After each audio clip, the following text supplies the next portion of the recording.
What's up, guys? Welcome back to the channel. So I'm working on the gas squatch over here, and we were trying to bleed the brakes out. I've got all new brake lines and all of that in, except I've got to put one brake line in.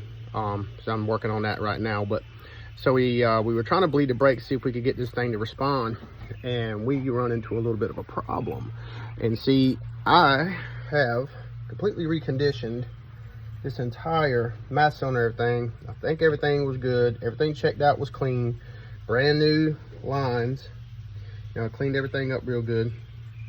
All the way down, brand new lines. And I was like, man, it had to be a leak in the line because I wasn't having any line pressure. I wasn't having any pedal pressure. It was bleeding out.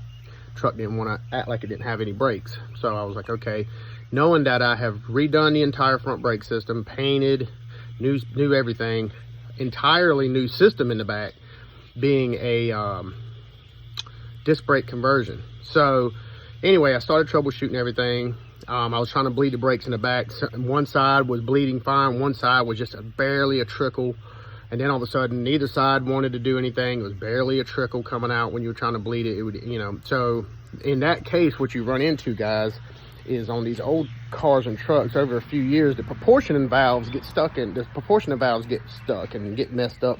So what I ended up doing was buying a brand new proportioning valve for old gas squatch here, and I'll show you where it's at. This proportioning valve basically you know, was a drum disc front, drum back priority, you know, system like that. But when you convert to a disc, it's got to change a little bit. So I got to put a proportioning valve in there that is a disc. Now it runs like $90 from this. I think this was K5 Mods, I think was the name of the company that had this proportioning valve. It was like $90. But here it is, you know, and it goes here up underneath. Let me see if I can find it for you. It goes there up underneath the radiator on this truck, which is fairly convenient, other than the fact that the brake lines are kind of a pain in the butt. But guys, if you run into a problem where you're not getting brake pressure in the back when you're bleeding your back disc, if you do a disc conversion and you're not getting brake pressure in the back and it's just giving you a trickle, 9 times out of 10 it's that proportioning valve not sending the fluid back there, not creating enough pressure to actually actuate the piston inside the caliper. These are stock front brakes.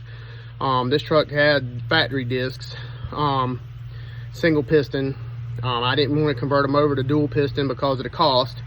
For what this truck's going to be, stock front disc will be plenty. Rear disc, this thing will probably put you in the windshield. But anyway, guys, I just wanted to hit you up with that today as a tech tip, man. Just something I've run into, changing the proportioning valve. So if you do a rear disc conversion on an old classic, it's probably best to go ahead and change the proportioning valve right out the gate, get a disc, and be done with it. All right, guys, see you later.